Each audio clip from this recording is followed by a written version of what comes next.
అందరికీ నమస్కారం. ఈ కాలం కొత్త పార్లమెంట్ చరిత్ర సృష్టిస్తుందా అంటూ ఆంధ్రజ్యోతిలో రావటం జరిగింది. ఇది రాసినటువంటి వారు ఏ కృష్ణారావు, ఆంధ్రజ్యోతి ప్రతినిధి. బ్యాక్గ్రౌండ్ వచ్చేసరికి ఇది రీసెంట్గా జరిగిన ఎలక్షన్స్ గురించి. లాస్ట్ 2 times ప్రతిపక్ష నేత లేకుండానే భారతదేశంలో ఆల్మోస్ట్ ఒక 10 years వరకు అన్ని డెసిషన్స్ తీసుకోవడం జరిగింది. సో ఈసారి ప్రతిపక్ష హోదా కలిగినటువంటి కాంగ్రెస్ రాహుల్ గాంధీ గారిని ఇప్పటికే నియమించడం జరిగింది ప్రతిపక్ష నేతగా. సో ఈసారి వాళ్ళకి తగిన సమయం ఇవ్వాలని, ఖచ్చితంగా వాళ్ళు అడిగిన టైం, వాళ్ళు డిస్కస్ చేయాలనుకున్న పాయింట్స్ అన్నీ ప్రాపర్గా డిస్కస్ చేసి వాళ్ళు కూడా ప్రజల ముందు ఖచ్చితంగా పోరాడతారనేసి తన అభిప్రాయాన్ని వ్యక్తం చేస్తూ రాసినటువంటి వ్యాసం ఇది. ఇక వ్యాసం చూస్తే, కొత్త పార్లమెంట్ చరిత్ర సృష్టిస్తుందా? నీవు నన్ను ఓడించావు కదా అని ఒడిశా మాజీ ముఖ్యమంత్రి నవీన్ పట్నాయక్ తనకు అసెంబ్లీలో నమస్కరించిన లక్ష్మణ్ బాగ్ అనే ఎమ్మెల్యేకు ప్రతి నమస్కారం చేస్తూ చిరునవ్వు నవ్వారు. రెండు నియోజకవర్గాల్లో పోటీ చేసి ఒక నియోజకవర్గంలో కేవలం 4,700 ఓట్లతో గెలిచిన నవీన్ పట్నాయక్ ఇటీవలి అసెంబ్లీలో ప్రవేశించినప్పుడు అధికార పార్టీ ఎమ్మెల్యేలు అవహేళన చేయలేదు. పైగా ముఖ్యమంత్రితో సహా ఎమ్మెల్యేలందరూ లేచి నిలబడి పట్నాయక్కు గౌరవపూర్వకంగా ఆహ్వానించారు. పార్లమెంటరీ ఉత్తమ సాంప్రదాయాలన్నీ ఈ దృశ్యం అద్భుతంగా ప్రతిఫలించింది. అధికార ప్రతిపక్ష పార్టీల మధ్య ఇలాంటి సత్సంబంధాలు నెలకొనాలంటే ఇరు వర్గాలు పరస్పరం పార్లమెంటరీ సాంప్రదాయాలను అనుసరించాలి. జాతీయ స్థాయిలో గత కొన్నేళ్లుగా ఉభయపక్షాలు ఈ సాంప్రదాయాలకు తిలోదకాలిస్తున్నాయి. 17వ లోక్సభలో అనేక అవాంఛనీయమైన సంఘటనలు చోటు చేసుకున్నాయి. అది పార్లమెంటరీ ప్రమాణాల క్షీణతను తారాస్థాయిలో ప్రతిఫలించింది. ప్రతిపక్షాలు లేవనెత్తిన కొన్ని అంశాలకు పార్లమెంటులో ప్రతిస్పందించేందుకు ప్రభుత్వం నిరాకరించడం, దాన్ని కారణంగా తీసుకొని అసలు సభలే నిర్వహించకుండా రోజుల తరబడి ప్రతిపక్షాలు స్తంభింపజేయటం, చివరకు చరిత్రలో ఎన్నడూ లేని విధంగా 143 మంది ఎంపీలను ప్రభుత్వం సస్పెండ్ చేయించటం 17వ లోక్సభలో పార్లమెంటరీ ప్రమాణాలను ప్రశ్నార్థకం చేసింది. పార్లమెంటులో ఎవరు గౌరవం కోల్పోవడానికి ఎవరు కారణమయ్యారు అనే చర్చను పక్కన పెడితే, ఇరు వర్గాలు పరస్పర గౌరవం కోల్పోయినప్పుడే ఇలాంటి పరిస్థితులు తలెత్తుతాయన్న విషయంలో సందేహం లేదు. తత్ఫలితంగా లేబర్ కోడ్ వంటి అనేక ముఖ్యమైన బిల్లులు చర్చ లేకుండానే ఆమోదమయ్యాయి. పార్లమెంట్ చరిత్రలో మొదటిసారిగా 17వ లోక్సభ సమావేశాలు అతి తక్కువ రోజులు జరిగాయి. బడ్జెట్ ప్రతిపాదనలపై కూడా కూలంకషంగా చర్చలు జరగలేదు. ప్రజల జీవితాలపై ప్రభావం చూపించే ఆర్థిక నిర్ణయాలు చర్చకు నోచుకోలేదు. స్థాయి సంఘాలకు నివేదించకుండానే 190% బిల్లులను ఆమోదించారు. దీనితో సమావేశాల పట్ల ప్రజాప్రతినిధులకే ఆసక్తి తగ్గిపోయింది. ప్రెస్ గ్యాలరీ కూడా దాదాపు ఖాళీగానే కనిపించేది. శాసన, అధికార, న్యాయ వ్యవస్థల్లో అధికార వ్యవస్థ చాలా శక్తివంతమైంది. మిగతా 2 వ్యవస్థలు తమ అస్తిత్వాన్ని, ప్రాధాన్యాన్ని నిరూపించుకోకపోతే అధికార వ్యవస్థ ఆధిపత్యాన్ని అంగీకరించినట్లవుతుందన్న విషయంలో సందేహమే లేదు. అందువల్ల ఈ 3 వ్యవస్థలు సమతుల్యం పాటించి పరస్పర ప్రాధాన్యాన్ని గుర్తించినట్లయితే ప్రజాస్వామ్యం ఆరోగ్యకరంగా, జవాబుదారీతనంతో పరడవిల్లుతుంది. తద్వారా వ్యవస్థల పట్ల ప్రజల గౌరవం కూడా పెరుగుతుంది. 18వ లోక్సభ కాలంలో కూడా గత సమావేశాల నాటి సంక్లిష్ట పరిస్థితులు పునరావృతం అవుతాయి అన్న అనుమానాలు రేకెత్తుతున్నాయి. పార్లమెంటులో ఎవరి సంఖ్యాబలం ఎంత మేరకు ఉన్నదో అన్న అంశంతో నిమిత్తం లేకుండా పార్లమెంటరీ సాంప్రదాయాలను పాటించడం నేతల వ్యవహార శైలిని బట్టి ఆధారపడి ఉంటుంది. 1957లో లోక్సభలో జనసంఘకు 4 సభ్యులు ఉండేవారు. అయినప్పటికీ ఆ పార్టీ నేత అటల్ బిహారీ వాజ్పేయి చివరి వరుసలో నిలబడి విదేశాంగ విధానంపై అనర్గళంగా మాట్లాడిన తర్వాత ప్రధానమంత్రి నెహ్రూ ఆయనను అభినందించారు. మీకు దేశ ప్రధాని అయ్యే లక్షణాలున్నాయి అని చెప్పారు. అలాంటిది ఇప్పుడు ఆ పరస్పర గౌరవాలు మృగ్యమైపోయాయి. ఆశ్చర్యకరం ఏమిటంటే 18వ లోక్సభలో వాతావరణం చూస్తుంటే అధికార కూటమి శిబిరంలో కంటే ప్రతిపక్ష కూటమిలో విజయోత్సాహాలు ఎక్కువగా కనిపిస్తున్నాయి. ఎన్డీఏ కూటమి కంటే దాదాపు 60 సీట్లు తగ్గినప్పటికీ బీజేపీ మెజార్టీని బాగా తగ్గించామని ప్రతిపక్ష నేతల్లో ఆనందం కనిపిస్తుంది. గత లోక్సభలో కంటే అధికంగా సీట్లను దక్కించుకోవటమే ఈ సంతోషానికి కారణం కావచ్చు. ఈ రకంగా పార్లమెంట్లో రెండు గెలిచిన పార్టీలుగా కనిపిస్తున్నాయి. అధికారంలోకి రాలేకపోయినా గెలిచామనుకోవడం అంత అల్ప సంతోషం మరొకటి ఉండదు. ఈ సంతోషంతోనే ప్రతిపక్షాలు మరింత సంఘటితమవుతున్నాయి.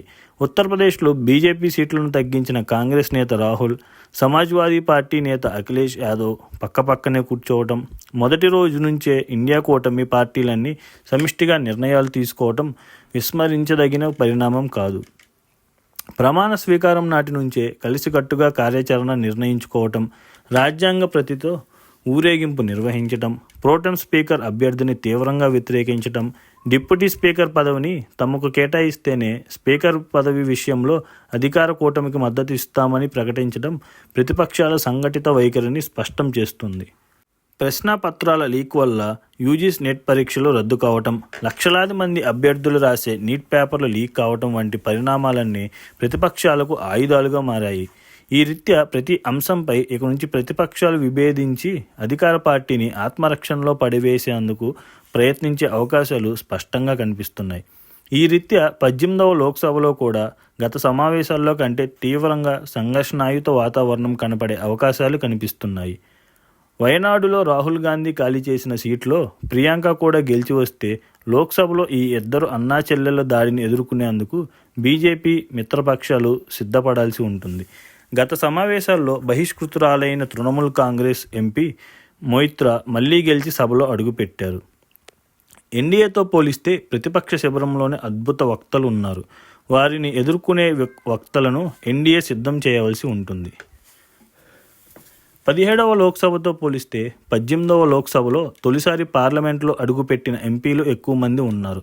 బీజేపీలో 45% కొత్త ఎంపీలైతే కాంగ్రెస్లో 60% కొత్త ఎంపీలే. తెలుగుదేశం, సమాజ్వాదీ పార్టీ, ఎన్సీపీల్లో కూడా 3/4 వంతు కొత్తవారే. దాదాపు 50% లోక్సభ ప్రక్షాళనం అయినట్లు కనిపిస్తుంది. సభలో తమ ప్రత్యేకత నిలబెట్టుకోవాలని కొత్త ఎంపీలు ఆశిస్తున్నారు. అతి సామాన్య నేపథ్యం నుంచి వచ్చిన కలిశెట్టి అప్పలనాయుడు సైకిల్పై పార్లమెంటుకు వచ్చి తన ప్రత్యేకత నిరూపించుకున్నారు. మాజీ కేంద్ర మంత్రి సుష్మా స్వరాజ్ కూతురు బాన్సూరి స్వరాజ్, యూపీ దళిత నేత చంద్రశేఖర్ ఆజాద్ వరకు ఒక రకమైన వైవిధ్యం ఈసారి లోక్సభలో కనిపిస్తుంది. అయితే ఎంత వైవిధ్యం, ఎంత యువరక్తం ఉన్నా పార్లమెంట్లో సరైన చర్చలు జరగనంత వరకు వాటి ప్రాధాన్యత ఏమీ ఉండదు. రాష్ట్రపతి ప్రసంగంపై ధన్యవాదాలు తెలిపే తీర్మానం, బడ్జెట్ నుంచి కీలక బిల్లులు, స్వల్ప వ్యవధి చర్చలకు వరకు ఒకరిపై మరొకరు దుమ్మెత్తి పోసుకోకుండా తమ అభిప్రాయాలను విస్పష్టంగా చెప్పే ఎంపీల కోసం దేశం ఎదురు చూస్తోంది. దేశం ఎదుర్కొనే సమస్యలను చర్చించాలంటే ఎంపీలు ముందుగా వాటిని లోతుగా అధ్యయనం చేయాలి. ఒక దృక్పథం లేకుండా ఏ అంశంపైనైనా అలవోకగా ఊకదంపుడు ఉపన్యాసాలు చేసేవారు చాలామంది ఉన్నారు. అయితే సభను ఆకట్టుకునే విధంగా విషయ పరిజ్ఞానంతో మాట్లాడేవారు తక్కువ. 17వ లోక్సభలో అత్యధిక తెలుగు ఎంపీలు తమ ఉనికిని నిరూపించుకోలేకపోయారన్నది వాస్తవం. 18వ లోక్సభలో నిరక్షరాస్యులు ఎవరూ లేరు. అత్యధిక సంఖ్యలో గ్రాడ్యుయేట్లు, పోస్ట్ గ్రాడ్యుయేట్లు ఉన్నారు. వృత్తిపరమైన డిగ్రీలు సాధించిన వారు, డాక్టరేట్లు, న్యాయవాదులు, సినీ కళారంగానికి చెందిన వారు దాదాపు 100 మందికి పైగా ఉన్నారు. 100 మంది వ్యాపారస్తులు కూడా ఉన్నారు. వీరందరూ ప్రతిభను సరిగ్గా ఉపయోగించుకోవాలంటే సభలో వారికి మాట్లాడే అవకాశం కల్పించాలి. మంత్రిత్వ శాఖలకు చెందిన స్థాయి సంఘాలలో వారిని చేర్చి మొక్కుబడిగా కాకుండా చైతన్యవంతంగా ప్రతి బిల్లును క్షుణ్ణంగా పరిశీలించేలా చూడాలి. న్యాయ వ్యవస్థలో అత్యున్నత స్థాయిలో తీర్పు చెప్పగలిగేది సుప్రీంకోర్టు అయితే, శాసన వ్యవస్థలో అత్యున్నత స్థాయిలో చర్చలు జరిపి ప్రజల భవిష్యత్తును నిర్ణయించగలిగే వేదిక పార్లమెంటు మాత్రమే. దురదృష్టకరమైన విషయం ఏమిటంటే పార్లమెంట్లో దేశ ప్రయోజనకరమైన అంశాలపై కంటే రాజకీయాలకు ఎక్కువ ప్రాధాన్యం లభిస్తుంది. 18వ లోక్సభలో రాజకీయాలను పక్కన పెట్టి దేశం ఎదుర్కొనే సమస్యలపై చర్చలు జరిగేలా చూడాలి. మంచికో చెడుకో ఇవాళ దేశ ప్రజలు 2 కూటముల వైపే మొగ్గు చూపారు. ఎన్డీఏ కూటమి, ఇండియా కూటమిలో భాగం కాని పార్టీలను ప్రజలు దాదాపు తిరస్కరించారు. బీఆర్ఎస్, వైసీపీ, బీజేడీ తదితర పార్టీలకు చెందిన వారు కేవలం 18 మాత్రమే ఉండగా మిగతా 525 మంది ఏదో ఒక కూటమికి చెందినవారే. ఎవరు ఒప్పుకోకపోయినా భారతదేశం 2 రాజకీయ శిబిరాల మధ్య విభజితమైంది. ఈ విభజన కేవలం రాజకీయాలకే పరిమితం కాదని, అభివృద్ధి నుంచి ప్రజా సమస్యల వరకు అవలంబించాల్సిన సైద్ధాంతిక దృక్పథానికి కూడా సంబంధించినదని భావించాల్సి ఉంటుంది. ప్రస్తుత పార్లమెంట్లో 2 వేర్వేరు సైద్ధాంతిక శిబిరాల అభిప్రాయాలు బలమైన వ్యక్తీకరణకే కానీ వ్యక్తుల ప్రాధాన్యతకు అంత తావు ఉండకూడదన్న స్పృహ ఇరు వర్గాలకు ఉండాలి. అప్పుడే పార్లమెంట్లో చర్చలు రసవత్తరంగా, అర్థవంతంగా మారతాయి. ఇట్లు ఏ కృష్ణారావు, ఆంధ్రజ్యోతి ఢిల్లీ ప్రతినిధి. చూసాం కదండి విశ్లేషణ. తను చెప్పదలుచుకుంది ఏమిటంటే లాస్ట్ 10 yearsగా ప్రతిపక్ష హోదా లేనందువలన వాళ్ళు అడిగినంత సమయం కూడా ఇవ్వలేదు ఓం బిర్లా గారు. బట్ వాళ్ళు కూడా కావాలని గొడవ చేసిన సందర్భాలు చాలా ఉన్నాయి. అట్లా ఎవరు అనేసి బయటికి వెళ్ళాలనేసి అట్లా చేసినాయి. బట్ యాజ్ ఆఫ్ నో ఎవరిది రైటా ఎవరిది రాంగ్ అనేది పక్కన పెట్టి వేరే విషయాల గురించి చర్చించినట్లు మనకు అనిపిస్తుంది. అందులో ముఖ్యంగా వచ్చేసరికి సస్పెండ్ చేయటం అనేది చాలా తప్పని, right are wrong that is different issue. But 143 ఎంపీలను ఒక్కసారిగా సస్పెండ్ చేయటం అనేది చాలా తప్పని, అలాగే కొన్ని డెసిషన్స్ తీసుకునే ముందు కనీసం ప్రతిపక్షానికి జస్ట్ చెప్పడానికే సభలు పెట్టారని, వాళ్ళ అభిప్రాయ సేకరణకు కానీ వాళ్ళకి టైం ఇచ్చి మాట్లాడమని చెప్పడానికి కానీ అలాంటివి ఏం చేయలేదనేసి చాలా క్లియర్గా చెప్పారు. సో ఇలాంటివన్నీ ఈసారి ఉండవని, ఈసారి ఇద్దరికి ఖచ్చితంగా ప్రతిపక్షం ఉండాలనేది భారతదేశం మొత్తం కోరుకున్నది అనేది ఆయన క్లియర్గా చెప్పదలుచుకున్నారు. ఎందుకంటే కొన్ని పార్టీలు అటు కాకుండా ఇటు, లైక్ ఎన్డీఏ కూటమి కాకుండా ఇండియా కూటమి కాకుండా కొన్ని పార్టీలు కూడా ఉన్నాయి. లైక్ వైసీపీ అవ్వచ్చు, బిజు జనతాదళ్ నవీన్ పట్నాయక్ గారి పార్టీ అవ్వచ్చు. ఇట్లా వాళ్ళు ఇండిపెండెంట్గా పోటీ చేశారు. ఎలక్షన్స్ ముందు ప్రీ పోల్కి ఏ పార్టీతో అలయన్స్లోకి వెళ్ళలేదు. అటు ఎన్డీఏకి కావచ్చు, ఇటు ఇండియా కూటమికి కావచ్చు. బట్ గెలిచిన తర్వాత వాళ్ళిద్దరూ ఎన్డీఏ కూటమికే సపోర్ట్ చేసే అవకాశాలు ఎక్కువ ఉన్నాయి. But that's different issue. అటువైపు ఇటువైపు రెండు కాని వాళ్ళు, అంటే వాళ్ళు అటు ప్రతిపక్షంలోకి వెళ్ళలేరు, ఇటు పాలక పక్షానికి రాలేరు అనుకున్న వాళ్ళకి ప్రజలు ఖచ్చితంగా అసలు ఓట్లే వేయలేదని దానికి ఉదాహరణగా వైసీపీని, బిజు జనతాదళని చూపిస్తున్నారు. అలాంటివి. సో ఖచ్చితంగా ప్రజలు ప్రతిపక్షం అయితే కావాలని కోరుకున్నారని తన అభిప్రాయాన్ని వ్యక్తం చేస్తున్నారు. ధన్యవాదాలు.